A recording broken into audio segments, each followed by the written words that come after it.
Good evening. I'm Michael Paul. I am the Chief of Investigations with the Jacksonville Sheriff's Office. I'm here to talk to you about an incident that happened this afternoon.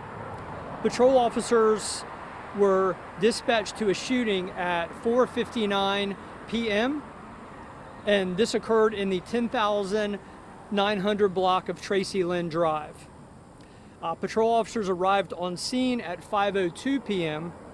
and found 3 victims suffering from gunshot wounds. The victims they located were a 27-year-old black female, a 2-year-old black female, and a 4-year-old black female. Unfortunately, the 4-year-old black female was pronounced deceased at the scene. The other 2 victims were transported to local hospitals where they are in life-threatening condition in surgery currently.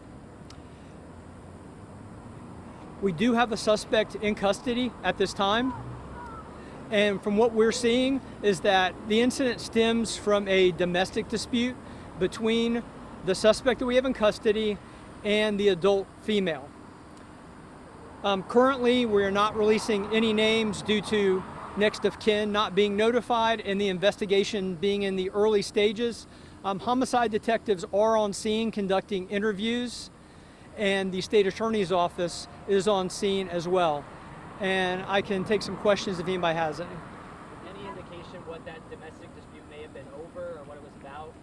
At this point, the only person that can answer that question is in surgery. So we're hoping that when she gets out of surgery, she can speak to homicide detectives and provide us with that information. Something else, we have not found any eyewitnesses to the incident. We have neighbors who came outside in the aftermath and after they heard the gunshots and called 911. But if anybody did see this, please call the Sheriff's Office at 630-0500. What's the suspect's relationship to the victim? The relationship, the best we can tell, is that they have the children are in common. That is the father of the children. At this point, it's undetermined whether they are married or anything of that sort, but they do have the children in common, so he is the father of the children.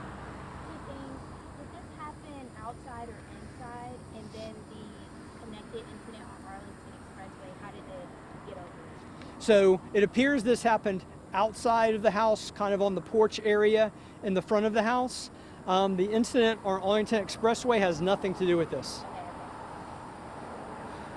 When you show up on a scene and you see a 2-year-old and a 4-year-old involved, as an investigator, does that change anything? What did the next step look like from there? Well, of course, I mean, it changes things because they're children.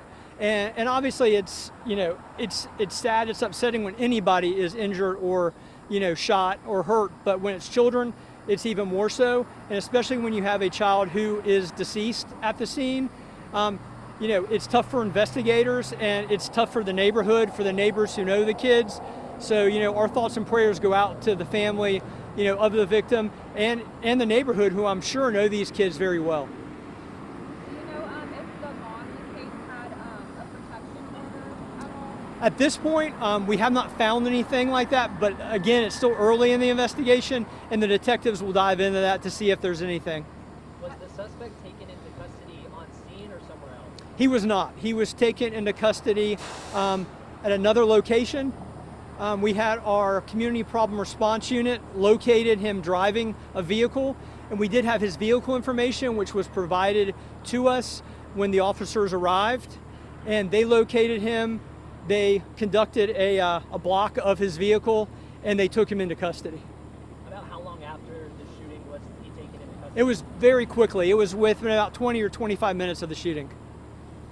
Have you guys responded to a domestic violence situation here before? Do you know that? There is a domestic history between the 2 of them, but I'm not sure if they responded here or at another location. And just to get some clarification, where was he taken into custody? Do you know? I'm not sure where it was, but it was about 20 minutes from here. How long will you guys still be in the area for on scene? On scene here, we'll be here for a good bit of time, maybe probably a couple hours, at least. We have the scene to investigate where the shooting took place, We also have to get a search warrant for the house. So this street will be shut down for a good period of time. Sorry if you answered this already, but was there anyone else in the house or? We know of at least one other person that was in the house who was upstairs, but they heard gunshots like the neighbors did and came out to find the individual shot.